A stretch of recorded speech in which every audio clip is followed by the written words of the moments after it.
귀하고 복된 바 하나님께서 허락하신 말씀 갈라디아서 6장 6절에서 10절까지의 말씀, 갈라디아서 6장 6절에서 10절까지의 말씀 한 목소리로 받들어 봉독합니다. 가르침을 받는 자는 말씀을 가르치는 자와 모든 좋은 것을 함께하라. 스스로 속이지 말라. 하나님은 업신여김을 받지 아니하시나니 사람이 무엇으로 심든지 그대로 거두리라. 자기의 육체를 위하여 심는 자는 육체로부터 썩어질 것을 거두고 성령을 위하여 심는 자는 성령으로부터 영생을 거두리라. 우리가 선을 행하되 낙심하지 말지니 포기하지 아니하면 때가 이름에 거두리라. 그러므로 우리는 기회 있는 대로 모든 이에게 착한 일을 하되 더욱 믿음의 가정들에게 할지니라. 아멘. 우리 다시 한번 이제 말씀을 깊이 묵상하면서 6절에서 10절까지를 다시 한번 정독하며 봉독합니다. 가르침을 받는 자는 말씀을 가르치는 자와 모든 좋은 것을 함께하라. 스스로 속이지 말라. 하나님은 업신여김을 받지 아니하시나니 사람이 무엇으로 심든지 그대로 거두리라. 자기의 육체를 위하여 심는 자는 육체로부터 썩어질 것을 거두고 성령을 위하여 심는 자는 성령으로부터 영생을 거두리라.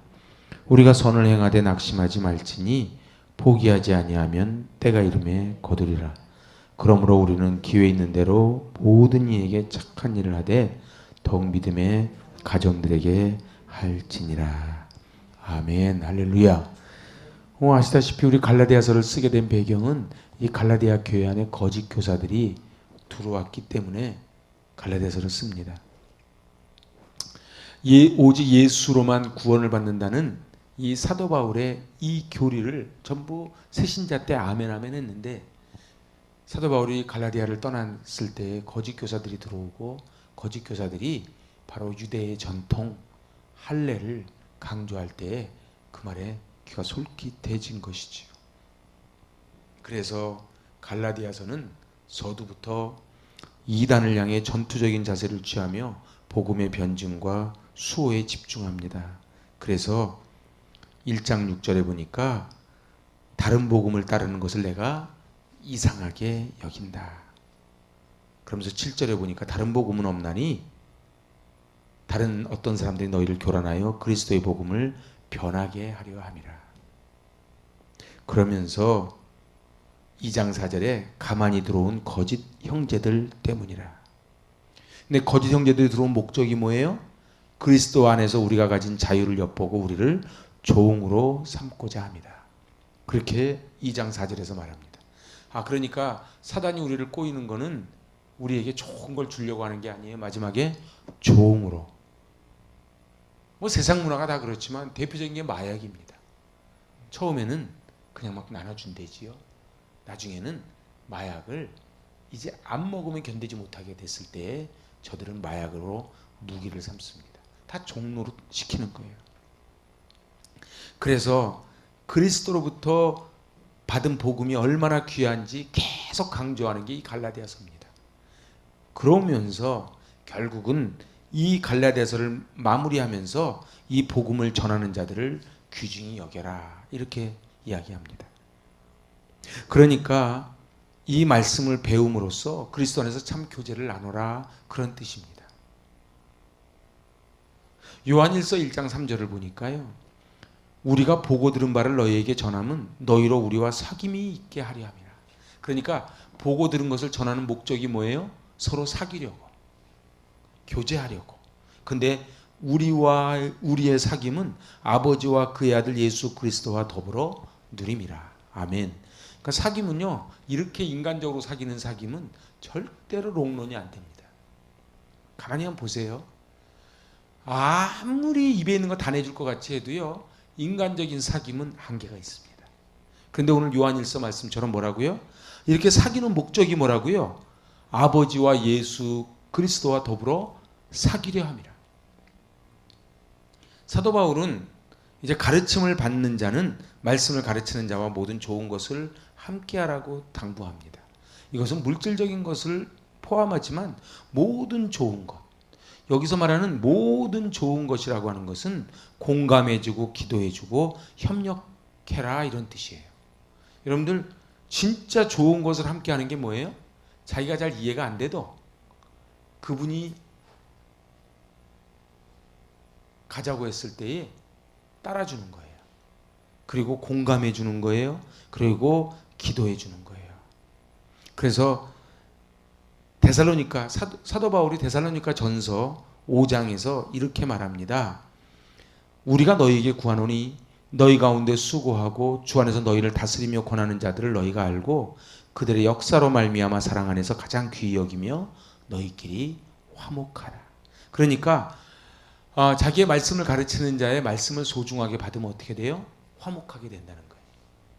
여러분들 복음을 가르치는 자를 귀하게 여긴다는 것은 그 사람을 귀하게 여긴다는 뜻이 아니고 복음을 귀하게 여긴다는 뜻입니다. 그리고 곧바로 그것은 예수 그리스도를 귀하게 여기는 거예요. 여러분들 그렇죠. 선생님이 귀한 이유는 뭐예요? 선생님의 가르침이 귀하기 때문에 그런 거예요. 그래서 제가 소수서원에 가봤더니 우리나라 1호 서원이 소수서원 아닙니까? 소수서원에 가봤더니 거기 선생님 숙소랑 학생 숙소가 그림자가 안 닿게 만들어놨어요. 그러니까 선생님의 그림자도 밟지 말라는 그런 뜻이겠지요. 사도 바울은 이 복음을 소중히 여기는 그 마음으로 이제 모든 것을 모든 좋은 것. 그러니까 사도 바울의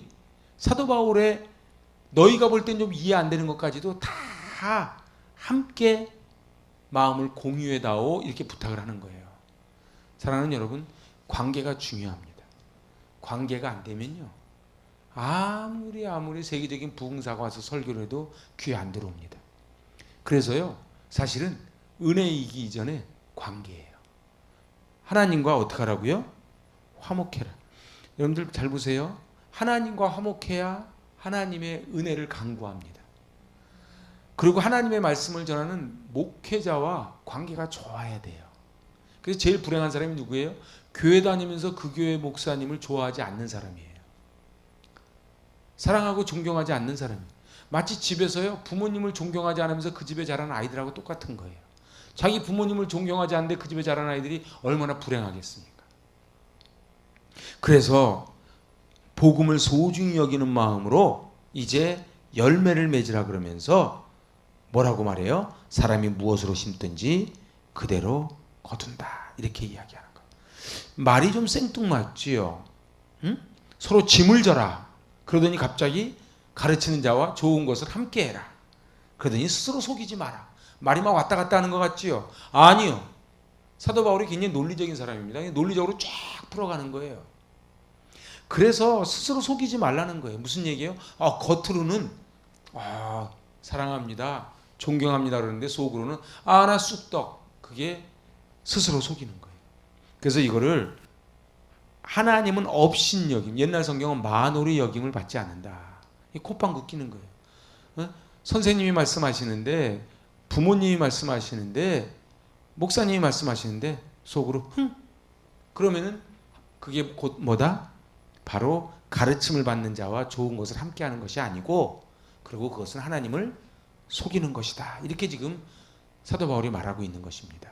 그러면서 더 무서운 말이 뭐예요? 사람이 무엇으로 심든지 그대로 거둔다. 이렇게 이야기해요. 도대체 이게 무슨 얘기예요? 너희가 속으로 하는 것조차도 그게 씨앗이 될 것이다. 그렇게 이야기하는 거예요. 한 20년 전인가요? 25년 전에 한번 소송이 걸리고 난리가 난 적이 있었어요. 그게 무슨 얘기냐면 지금도 있던데 홍릉 근처에 가면 그 씨앗 파는 가게들이 쭉 있습니다.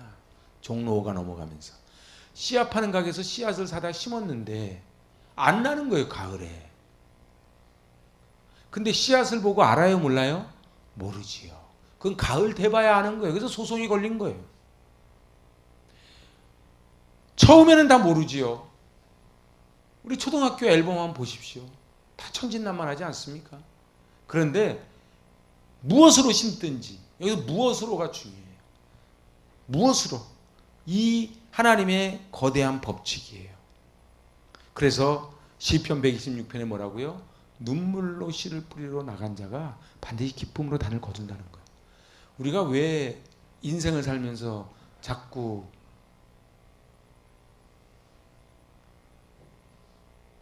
우리 마음속에 분노가 있고 그리고 괴리감이 옵니까?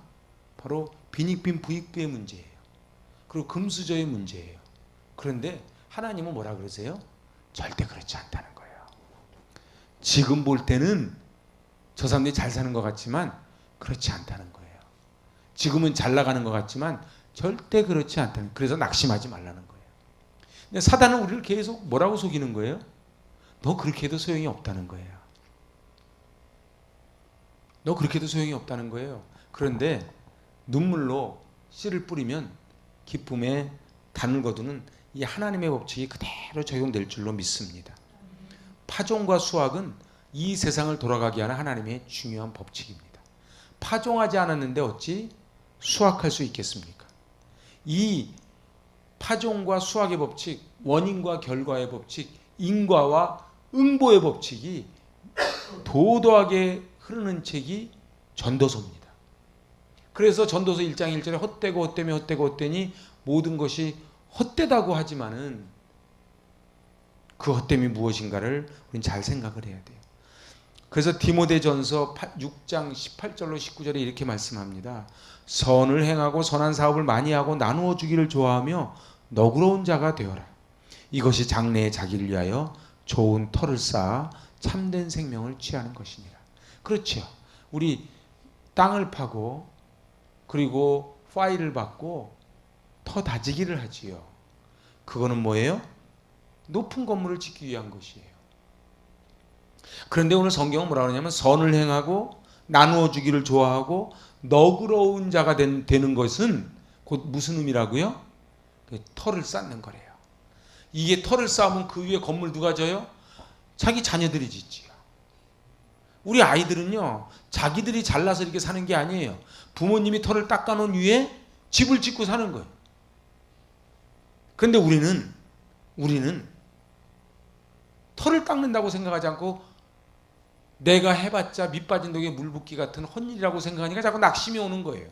그러니까 우리가 못 알아들으니까 하나님이 잠언 19장 17절에 더 직설적으로 말씀드려요. 가난한 자를 불쌍히 여기는 것은 여호와께 구워주는 자다. 그러니까 잘 보세요. 우리 하나님께 많이 구워주시길 바랍니다. 옛날 고리대금업이라고 그랬잖아요. 달러 이자. 그죠? 저 어렸을 때 저희 양장점을 했는데 보면 일수 찍는 사람들이 다녀요. 일수를 찍고 다닙니다. 그죠? 그래서 얼마 빌려주고 매일 도장을 찍어가지요. 그리고 이 달러 이자 비싼 이자는 겁나지 않습니까? 그런데 여호와께 구워주는데 어떻게 하나님이 갚으신다고요? 30배, 60배, 100배. 그리고 시편에 보니까 천천만만으로 불려주시겠대요. 할렐루야. 그러면 한번 가만히 계산해 보세요. 내가 이 사람한테 1,000원을 빌려주면 나중에 얼마로 되갚아 준다는 거예요? 계산적으로. 10,000배면. 1,000원을 빌려주면 1,000만 원 준다는 거예요. 10,000배면.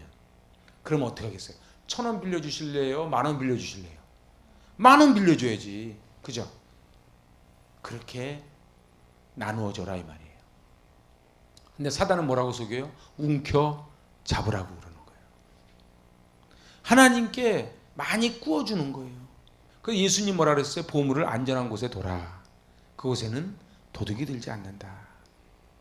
그래서 이거는요, 물질만 들어가지 않아요. 말도 그래요. 언어도 그렇고요. 그리고 그래서 산상순에서 예수님 뭐라 그래요? 비판하지 말라. 비판을 받지 아니하려거든 정죄하지 마라. 용서해라. 그럼 너희가 용서를 받을 것이다. 비판하지 마라. 그럼 너희가 비판을 받지 않을 것이다. 정죄하지 마라. 그럼 너희가 정죄를 받지 않을 것이다. 이걸 거꾸로 이야기하면 남을 비판하고 남을 정죄하면 그리고 남을 용서하지 않으면 너도 비판받고 정죄받고 용서받지 못할 것이다. 지금 그렇게 말씀하시는 거예요. 그러면서 그 다음 나오는 말씀이 뭐예요? 너희에게 줄 것이니 어떻게 줘요? 후히 누르고 흔들어 넘치도록 너희에게 안겨주리라. 근데 이거는요, 그 다음 말씀 보니까 너희가 헤아리는 그 헤아림으로 너희도 헤아림을 도로 받을 것이라. 그러니까 흔들어 넘치도록 부어주시는 것은 양면 다 그래요. 예수님은 절대로 남에게 주는 좋은 쪽만 말씀하신 것이 아니고요, 나쁜 것도 흔들어 넘치도록 그대로 부어주겠다는 거예요. 내가 지금 부정적인 말을 많이 듣습니까? 좀 억울하지요? 남에게 대접을 받고자 하는 대로 너희도 남을 대접하라. 대접해라. 아주 굉장히 중요한 말씀이에요. 근데 우리는요, 전부 피해자지 가해자라고 생각하지 않아요. 그런데 남에게 대접을 받고자 하는 대로 너희가 먼저 대접하라는 거예요. 갈라디아 교회 안에는요, 자유의 의미를 오해한 사람들이 있었어요. 자유를 자기 마음대로 사는 것이라고 착각했던 것이지요. 그래서 오늘 이제 육체를 위하여 심는 자는 육체로부터 썩어질 것을 거두고 성령을 위하여 심는 자는 성령으로부터 영생을 거둘 것이라. 이렇게 지금 말씀하시는 거예요. 이게 바로 심는 대로 거두는 하나님의 법칙이에요. 여러분은 뭘 심으십니까? 제가 이번 주 설교 원고를 쭉 거의 다 작성을 다 끝냈는데요. 여러분들, 제가 지난주에 그랬어요. 여러분 대차대조표가 어떻게 되십니까? 어떻게 손익분기점이 좀 오셨는지요? 우리나라 오늘 아침 신문 보니까 뭐 얼마 굉장히 큰 액수인데 적자라 그러던데. 여러분들, 가게도 그렇고 나라도 그렇고 적자를 보면 안 되지요. 흑자를 봐야 되지 않겠습니까? 우리 2022년 적자로 2022년을 마무리하면 안 되지 않습니까? 흑자 한 해가 돼야 되지 않겠습니까? 그래서 하나님은 앞으로도요, 약 2달 반의 시간을 우리한테 남겨주신 것 같아요. 그래서 우리는 흑자로 전환을 해야 돼요. 영적인 세계에도 절대 공짜가 없습니다. 육적인 세계는 말할 것도 없고, 근데 육적인 세계는 우리가 눈에 보여요. 그죠? 눈에 보여요. 근데 영적인 세계도 공짜가 없는 거예요. 영적인 습관 하나도요, 내 안에 자리 잡으려면 대가를 지불해야 됩니다. 칭의를 받고 그 다음에 성화로 가는 게 저절로 되지 않아요. 좋은 성품은요, 하늘에서 뚝 떨어지지 않습니다. 원래 태어날 때부터 좋은 성품이요? 그럴 수 있죠, DNA가. 그런데요, 후천적인 게 더 무섭습니다, 사실은. 자기 영혼과 치열한 싸움을 벌여야 되는 거예요. 성품 좋은 사람이 안에 악이 없을까요? 그러지 않아요. 그 안에 화가 나고 불뚝거리고 불평하고 분노하고 정죄하는 마음이 다 있어요. 그거 없는 사람 나와보라 그래요. 그런데 생각은요, 내가 뿌린 씨앗의 결과예요. 그래서 내가 어느 책을 읽을 것인지 그것도 내가 선택하는 거예요. 내가 어떤 생각하는지 내가 선택하죠.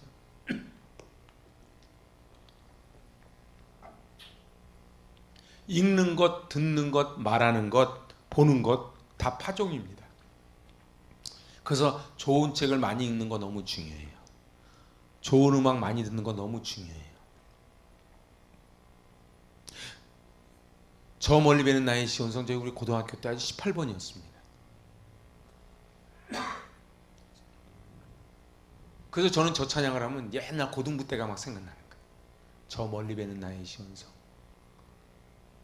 그 아버지 집을 가는 거예요. 망망한 바다 위를 떠돌아 다닐 때 그 아버지 집을 보고 간다는 그때 그 찬양을 했거든요. 근데 어때요? 그 고등학교 감수성 예민한 시절에 그 찬양을 부르면서 성 프란체스코의 찬양을 부르고 주여 나를 주님의 도구로 써달라는 그런 찬양을 부른 애더라고. 이상한 노래 들으면서 막 머리 이렇게 세우고 막 꽂고 이래가지고 다니는 애들하고 인생이 같아지겠냐고요. 절대로요, 우리의 생각하는 것, 우리의 책 보는 것, 우리 음악 듣는 것, 이런 것 모두가 다 파종입니다. 이거는 굉장히 무서운 말씀이에요. 교회에 오래 다녔다고 변화되지 않습니다. 죄의 뿌리가 얼마나 깊은지 모릅니다. 다 없어진 것 같은데 죄가 또 올라옵니다. 그래서요, 끊임없이 하나님의 거룩한 말씀으로 파종해야 됩니다. 여러분들 그 콩밥 매는 노래 아시죠? 콩밥 매는 아낙네요. 저는 대학교 1학년 때 봉사활동 가서 콩밥 매는 게 뭔지 몰랐어요. 그래서 조를 뽑는데 저는 아무것도 모르고 콩밥 맬 사람 쫙 그랬어요. 가가지고 3분 만에 후회했어요. 죽는 줄 알았어요. 아주. 그래서 저는 세상 제일 힘든 게 농사라고 봅니다. 농산물 뭐 주시는 거요? 진짜 감사하게 받아야 돼요. 그런데요, 희한한 게 있어요. 그분이 그러는 거예요. 지금은 다리가 놓여졌는데 인천 앞바다에 그때 20가구만 사는 섬이었어요. 거기 가서 봉사활동을 9박 10일 하는데 콩은 안 자라는데 옆에 잡초는 그렇게 자란다는 거예요. 이상하죠. 좋은 마음은 잘 안 자라는데요, 자라지 말라는 건 자꾸 비료 안 줘도 자라요. 그게 우리 마음 아닙니까? 절대로요. 저 예수 믿은 지가 제가요 목사입니다, 장로입니다, 권사입니다. 한 방에 갑니다. 그래서요, 영적 세계는 만만하지 않아요. 이 성화의 길 만만하지 않아요. 눈물로 씨를 뿌려야 돼요. 이게 무슨 얘기예요? 눈물을 흘려야 돼요. 근데 우리는 그 몸부림이 없으니까 기쁨의 단을 거두지 못하는 거예요. 그 눈물의 씨가 뭐라고요? 기초라고요. 눈물의 씨가 기초가 되면요, 놀라운 게 애들이 따라가는 거예요. 뭐 아이 키우는 사람이 어디 함부로 말하겠습니까? 저도 마찬가지죠. 근데 놀라운 게 애들 하는 거 보면 딱 부모라니까요. 제가 지난 시간에도 얘기했죠. 부부 사이가 안 좋으면 애들이 와서 인사도 잘 안 해요. 저한테. 그거 이상하죠. 왜 그런지는 모르겠어. 뭐 설마 엄마 아빠가 싸우면서 너 가서 목사님께 인사하지 마 그러진 않았을 거예요. 그죠? 근데 인사를 안 해. 괜히 쭈삣쭈삣하고. 진짜로 가만히 한번 보세요. 자기 집을 못 보겠걸랑 자기 집 좋을 때 딴 집 부부싸움 한 것 같을 때 한번 살짝 한번 보세요. 애들이 와서 어떻게 하는가. 그래서 애들이 노는 걸 보면은요, 딱 알아요. 그게 뭐예요? 그게 씨를 뿌린 거예요. 지속적인 절제의 삶, 지속적인 순종의 삶을 살아갈 때 어느덧 영적인 성장이 요만한 씨가 올라오는 거예요. 20년, 30년 신앙생활 하니까 겨우 보일 만큼 올라오는 거예요.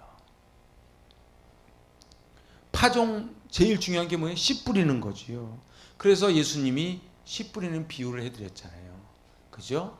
그래서 돌짝밭, 길가밭, 가시덤불밭. 아무리 씨를 뿌려도 자라나지 않아요. 말씀이 아무리 들어가고 기도를 하고 흉내를 내도 씨가 자라나질 않는 거예요. 왜요? 마음밭이 돌짝밭이라서, 가시덤불이라서, 길가밭이라서. 그래서 우리는 마음밭을 어떻게 기경해야 돼요? 옥토밭으로 기경해야 돼요. 예배가 뭐예요? 옥토밭으로 기경하는 거예요. 여러분 그거 느끼십니까? 예배를 못 드릴 때랑 드릴 때랑 마음밭이 좀 다르다는 거 못 느끼십니까? 그걸 못 느끼는 사람은요, 마음밭이 더러운 사람이에요. 보세요. 집을 청소 안 해놨을 때는요, 머리카락 하나 떨어져도 티가 안 나요. 근데 차 세 차 싹 해놓잖아요.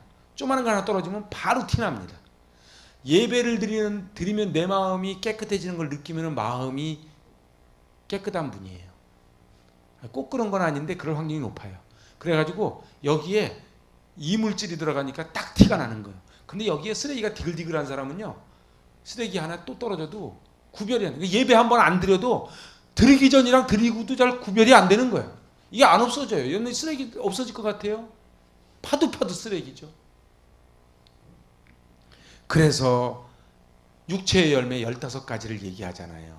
응? 그 5장에서. 그게 무슨 소리겠어요? 우리는 육체의 열매를 맺을 수밖에 없어요. 그러니까요, 여기 5장을 잠깐 넘어가 보면요, 음행, 더러운 것, 호색, 우상숭배, 주술, 원수 맺는 것, 분쟁, 시기, 분냄, 당짓는 것, 분열, 이단, 투기, 술취함, 방탕, 이런 것이 있다는 얘기는 우리 안에 이미 영적으로 육체의 씨앗들을 뿌렸다, 이런 얘기예요. 여러분 뿌리지 않았는데 열매로 나옵니까? 그런 건 없어요. 저는 안 그랬는데 저놈이 그래서 갑자기, 저놈이 그래서 그런 게 아니에요. 중요한 거는요, 오늘 이 사도 바울이 갈라디아서를 마무리하면서 왜 갑자기 육체의 열매 15가지, 성령의 열매 9가지를 얘기한 다음에 서로에게 짐을 져라, 그러고선 좋은 것은 가르치는 자와 함께하라, 스스로 속이지 마라, 그러더니 하나님을 만홀히 여기지 마라. 그러면서 갑자기 무엇이든지 심는 대로 거둘 것이다. 그렇게 말하는 거예요. 어떻게 연관이 쭉 갑니까? 여러분들 지금 2022년 너무 멀다. 오늘 아침부터 여러분은 뭐를 심으셨습니까? 어떻게 하늘나라에 좀 많이 좀 심으셨습니까? 우리 지나가는 이웃에게. 여러분들 돈이 없다고요? 카톡 공짜입니다. 시간이 없다고요? 그 시간 비워놓으면 돼요. 그래서 누가 어느 글에 그러더라고. 누가 나한테 뭐를 주는 거는 돈이 있어서도 아니고요. 전화해주고 카톡 보내는 것도 시간이 남아서가 아니래요. 그래서 남이 보내준 거 소중히 여길 줄 알아야 돼요. 저도요, 부끄러운 고백이지만요. 제가 며칠 동안 일본 갔다 왔거든요. 일본에서요, 제가 새벽에 카톡 보내기 쉽지 않아요. 근데 저는 하나님과의 약속이기 때문에 저 혼자 뭐라고 생각하냐면 분명히 이 온라인 기도실을 기다리고 있는 분이 있을 것이라는 좀 확신을 가지고 보내는 거예요. 뭐 이제 저는 이제 다 이미 던졌으니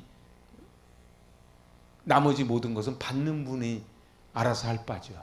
아무리 씨를 뿌려도 받는 분이 돌짝밭 길가밭 가시덤불이면 못 받는 것이지요. 여러분들, 우리에게는요 죄의 본성이 있다는 걸 인정을 해야 돼요. 그래서 의인은 없나니 하나도 없어요. 괜히요 교회에서 의로운 척하면 안 돼요. 다 니나 내나 다 죄인입니다. 그래서 어떻게 해야 돼요? 그럼 나 죄인이니까 어쩌라고가 아니고 은혜 아니면 살아갈 수 없습니다. 그래서 고개를 숙이는 거예요. 교회에서는 그래서 무조건 고개 숙이는 거예요. 오늘 갈라디아서 5장 13절에 뭐라고 이야기해요? 형제들아 너희가 자유를 위하여 부르심을 입었으나 그러나 그 자유로 육체의 기회를 삼지 말고 오직 사랑으로 서로 종노릇해라. 이 자유는 네 멋대로 하는 게 자유가 아니고 서로 종노릇하는 자유란다. 이렇게 지금 이야기를 하고 있는 것입니다. 그런데 어떻게 하라고요? 어떻게 하라고요? 기회 있는 대로. 이게 무슨 소리예요? 적극적으로 씨를 뿌리라는 거예요. 그러니까 기회를 얻든지 못 얻든지 씨를 뿌리라는 거예요. 여러분들 오늘 하루 뭐를 뿌렸습니까? 정말로 하나님이 우리에게 주신 시간 정말 선용했습니까? 엉뚱한 데 에너지를 다 쏟지는 않으셨는지요? 씨 뿌리는 자에게 찾아오는 시험이 있는데 그게 바로 낙심입니다. 여러분들 봄에 씨를 뿌리고요, 가을 될 때까지 기다려야 되잖아요. 안 뿌리고 거두길 기다리면 도둑놈 심보고요. 근데 뿌리고 우리는 뭐를 해야 돼요? 계속 물 주고 비료 주고 다듬어야죠. 그러니까 씨를 뿌린다고 끝나는 게 아니에요. 전도도 그래요. 전도 한번 띡 했다고 전도가 되는 게 아니에요. 여러분들 보세요. 한 영혼이 죽게 돌아오는 게 천하보다 귀하다 그랬는데, 천하보다 귀한 영혼이 죽게 오는데 사단이 가만히 있겠어요? 여러분 같으면 어떻게 했겠어요? 40년 단골 손님이 절로 가겠다는데 가만히 있겠어요? 그래서 우리는 기도해야 되는 거예요. 여러분들, 리더는 특별히 하고 욕먹는 게 리더입니다. 그 각오. 모세가 대표입니다. 모세, 출애굽 광야에서 얼마나 모세한테 돌을 던집니까? 그런데 중요한 건요, 칭찬받을 때도 있고 욕먹을 때도 있다는 거예요. 여러분들 제일 욕 안 먹는 제일 좋은 비밀이 뭔지 아세요? 아무것도 안 하는 겁니다. 아무것도 안 하면은 욕먹을 일도 없습니다. 제일 교회 편하게 다니는 방법 가르쳐 드릴까요? 등록하지 않고 큰 교회 이렇게 왔다 갔다 하는 거예요. 그것도 힘들면 그냥 온라인으로 보는 거예요. 그러면 누가 태클 걸 사람도 없어요. 말할 사람도 없어요. 문자도 안 와요. 중요한 거는요, 우리가 나중에 열매를 받을 때 가봐야 알아요. 지금이야 당장 산으로 들러다니는 사람이 잘난 사람인 것 같지요. 그렇지 않아요. 그래서 오늘 이제 성경은 말합니다. 9절입니다. 같이 읽습니다. 우리가 선을 행하되 낙심하지 말지니 포기하지 아니하면 때가 이름에 거두리라. 여러분들, 우리가 왜 가다가 중단해요? 낙심해서 그래요. 간단해요. 이유는 간단해요. 씨를 뿌렸는데 이게 언제 날지 모르는 거예요. 그래서 낙심이 오잖아요. 중요한 거는요, 제가 전도서 강의하면서 해드렸지만 인과와 응보 사이에 간극이 있는 거예요. 근데 고민이 뭐냐면 하나님의 시간과 우리의 시간이 달라요. 어른들은 그렇게 말씀하세요. 네가 벌써 이게 컸냐고. 애들한테 가서 물어보세요. 그렇게 시간이 안 간다 그러지. 자기는 떡국도 막 2그릇씩 먹고 그러잖아요. 근데 떡국을 먹으면은 나이 먹을까봐 겁나기 시작하면 인생을 조금 알아가는 거예요. 어렸을 때 보세요. 떡국 먹고 빨리 서로 막 나이 재잖아요. 너 8살, 나 9살 막 이러잖아요. 그런데 중요한 거는요, 그렇게 서두르던 안 서두르던 똑같이 시간은 간다는 거예요. 그래서 믿음은 반응이에요. 파종과 수확 사이에, 인과와 응보 사이에 어떻게 반응하느냐가 그 사람의 인격이고 그 사람의 믿음이에요. 목사님들도 그래요. 목사님들도 하다가 지치는 수가 있잖아요. 왜 그래요? 인과와 응보 사이에 아무리 봐도 저게 열매가 맺힐 것 같지 않으니까 낙심이 오잖아요. 그런데 하나님 뭐라고요? 뿌린 대로 거둔대요. 그러면 정말로 이 말을 100% 믿으면 우린 낙심할 게 없지요. 어떤 분은 그래요. 전도를 그렇게 했는데 왜 열매가 없냐고. 안 그래요. 여기 어떤 우리 박태희 집사님 그러잖아요. 몇 년 전에 갖다 준 그 전단지를 보고 온 거라고요. 우리는 몰라요. 하나님이 지금 어떻게 작업을 해나가실지 몰라요. 그런데요, 우리가 뭔가는 뿌린 게 있어야 하나님이 작업하실 거 아닙니까? 우리는 뿌리지도 않고 하나님 여기 무릎 꿇고 앉아서 보내주시옵소서 그러면은 하나님이 얼마나 답답하시겠어요. 그러니까 누가 그랬대잖아요. 돈 달라고 하도 그러니까 복권이라도 그냥 사놓고 말해라 이놈아 그러더래잖아요. 아니 뭔가는 좀 해놓은 게 있어야지 그래도 하나님이 역사를 하실 거 아닙니까? 중요한 거는요, 요단강물에 발을 담글 때 갈라지는 거예요. 절대로 갈라진 다음에 가는 거 그건 세상 논리예요. 자녀들 양육할 때도요, 지금 모습 보고 낙심하면 안 됩니다. 그 아이들이 나중에 어떤 아이가 될지는 아무도 모릅니다. 그리고 누군가를 사랑하기로 했으면요, 끝까지 사랑하십시오. 이 교회를 사랑하기로 했으면 끝까지 사랑하는 거예요. 하나님을 사랑하기로 했으면 끝까지 사랑하는 거예요. 성도를 사랑하기로 했으면 끝까지 사랑하는 거예요. 남편과 아내를 사랑하기로 했으면 끝까지 사랑해 주는 거예요. 왜냐하면 하나님이 우리를 포기하지 않기 때문에 그래요.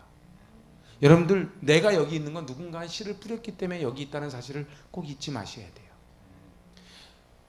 우리가 하늘에서 뚝 떨어져 가지고 예수 믿은 게 아니에요. 나 모태신앙이라고요? 모태신앙은요, 그 어머님은 그냥 뚝 떨어졌나? 저희 집안도요, 애기서부터 96세 된 분까지 예수 안 믿는 분이 한 분도 없어요. 근데요, 우리 증조 할머니가 부뚜막에서 시작을 한 거예요. 부뚜막에서 그냥 혼자서 충청도에서 이렇게 말씀 보고 시작을 한 게 지금 여기까지 온 거예요. 누군가는 씨를 뿌렸으니까 오는 거지. 여러분들이 선교사가 되는 거예요. 선교사는요, 꼭 아프리카만 가서 선교사가 아니에요. 저기 집안의 선교사지.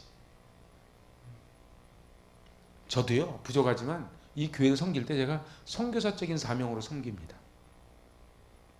그래서 하나님 앞에 선교사님이 그러더라고. 10년을 해서 한 영혼 구원하기도 힘들대요.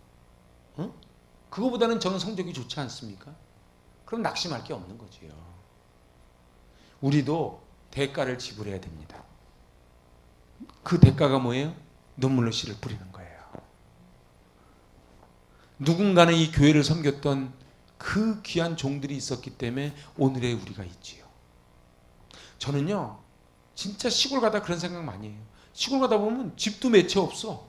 근데 교회가요, 새로 진 교회. 그것도 오래된 교회도 아니에요. 새로 진 교회가 번듯하게 논 가운데 딱 서 있는 걸 볼 때마다요, 제가요, 막 경이롭기까지 합니다. 여러분들, 교회는요, 어떠한 교회도요, 큰 교회건 작은 교회건 교회 하나가 쓰기까지는 누군가의 눈물의 씨가 있었던 거예요. 그 눈물의 씨가 있으니까 교회가 서 있는 거예요. 칼 융이라는 유명한 정신 분석학자가 있어요. 프로이드 이후에 계보를 잇지요. 칼 융이 말합니다. 조급함은 마귀에게서 나온 것이 아니고 그 자체가 마귀다, 이렇게. 그러니까 막 저도 성격이 급한데 성격이 막 급한 거는 마귀한테 나온 게 아니고 조급함 자체가 하나님을 신뢰하지 않는 마귀라는 거예요. 이 얘기 무슨 얘기냐면 눈물로 씨를 뿌리면 기쁨의 단을 거둘 때까지 기다리라는 거예요. 우리 기다립시다. 그래서 시편 126편 제가 참 좋아하는 말씀이잖아요. 하나님께서 시온의 포로를 돌리실 때 우리가 꿈꾸는 것 같았다. 이 하나님이 하시는 거 1절, 2절, 3절. 근데 4절, 5절, 6절에서 뭐라 그래요? 눈물로 씨를 뿌려야 기쁨의 단을. 하나님께서 고레스를 통해서 포로를 귀환시켜준 건 하나님이 하셨지만 그 다음에 그 척박한 땅 예루살렘에서 씨 뿌려서 올라오게 하는 거는 그거는 포로에서 돌아온 사람들이 하는 거예요. 제가 성지순례 가서 감동받은 건 그거였어요. 요즘은 그렇게 못 갑니다. 이집트에서 사고가 나가지고. 옛날에는 카이로에서 출발해서 시내산 올라갔다가 국경 통과해서 이제 이스라엘에게 들어가는 코스였거든요. 근데 그냥 국경이라는 게 별게 없어요. 사막 한가운데 철조망 쳐놓으면 그게 국경이에요. 그냥 놀라운 게 있어요. 여러분들 그래서 신명기 11장 말씀이 진짜 아멘이 되는 거예요. 네가 나온 땅은 발만 첨벙첨벙해도 농사 짓는 땅이었지만 네가 들어가려고 한 땅은 이른 비와 늦은 비가 내려야지 그 물을 먹고 흡수해서 사는 땅이라는 거예요. 근데 놀라운 게요. 이스라엘 땅으로 딱 들어가는 순간에 오아시스가 쫙 펼쳐지는 거예요. 나중에 성지순례 오면 거기 한번 꼭 가봅시다. 그 키부츠 그 사람들은요. 돈이 필요 없어. 지금도요. 이스라엘은 키부츠가 100개가 넘습니다. 거긴 들어가면 천국입니다. 돈도 필요 없고요. 그냥 집도 주고요. 먹을 것도 주고 공부도 시켜주고 옷도 주고 빨래도요. 딱 벗어서 자기 남바 딱 집어넣으면 빨래 싹 해서 주고요.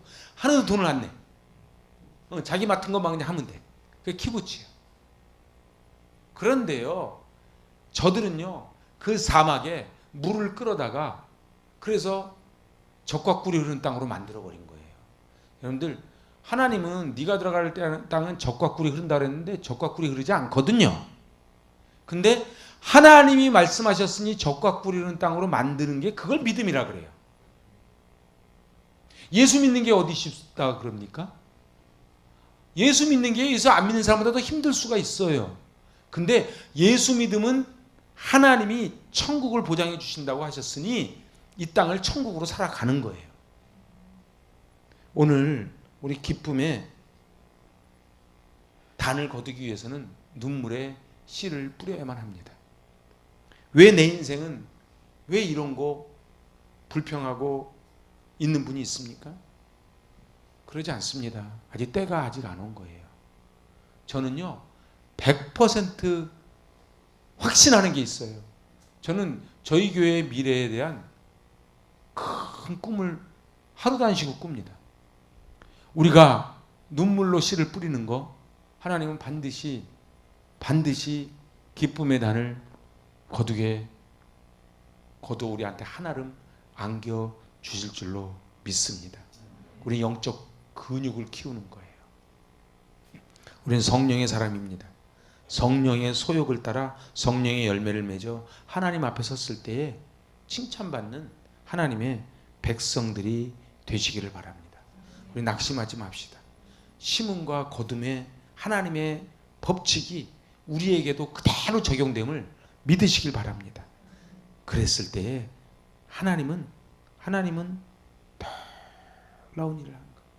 이제 가을입니다. 제가 올해 대추를 사다 주길래 대추를 한번 먹어봤더니 그렇게 대추가 맛있더라고요. 큰 게. 그럼 저는 옛날 제가 단독주택 살 때 그 대추나무가 있었거든요. 요만한 거. 제가 그 생각을 했어요.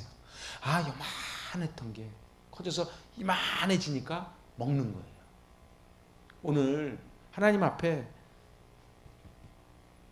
우리 낙심하지 말고 하나님의 때가 되면 거둠을 믿읍시다.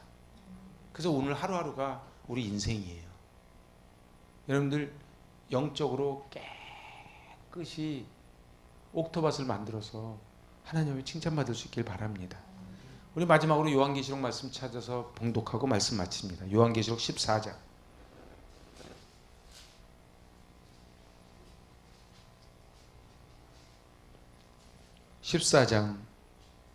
14절에서 16절까지의 말씀. 요한계시록 14장 14절로 16절까지 말씀 받들어 봉독합니다. 또 내가 보니 흰 구름이 있고 구름 위에 인자와 같은 이가 앉으셨는데 그 머리에는 금면류관이 있고 그 손에는 예리한 낫을 가졌더라. 또 다른 천사가 성전으로부터 나와 구름 위에 앉은 이를 향하여 큰 음성으로 외쳐 이르되 당신의 낫을 휘둘러 거두소서 땅의 곡식이 다 익어 거둘 때가 이르렀음이니이다 하니 구름 위에 앉으신 이가 낫을 땅에 휘두르매 땅의 곡식이 거두어지니라. 아멘. 이때가 곧 올 줄로 믿습니다. 나팔 불 때 우리 주님이 낫을 가지고 이제 땅에 있는 열매를 거두어 드리는 그날이 올 줄 믿습니다. 그날을 바라보며 승리하는 여러분 되시기 바랍니다. 아멘. 기도하십니다. 하나님 아버지, 나팔 불 때 하늘문이 열리고 우리 주님 오셔서 이제 우리의 곡식을 낫질하며 거둘 때가 올 줄로 믿습니다. 하나님 아버지, 저희를 하루하루 씨를 뿌리며 살아가게 하시고 낙심하지 말게 하여 주시고 내 안에 있는 육체의 15가지 열매를 날마다 성령의 열매로 덮게 하여 주시고 그래 하나님 앞에 성화 그 모습으로 서게 하여 주시옵소서. 예수님의 이름으로 기도하옵나이다. 아멘.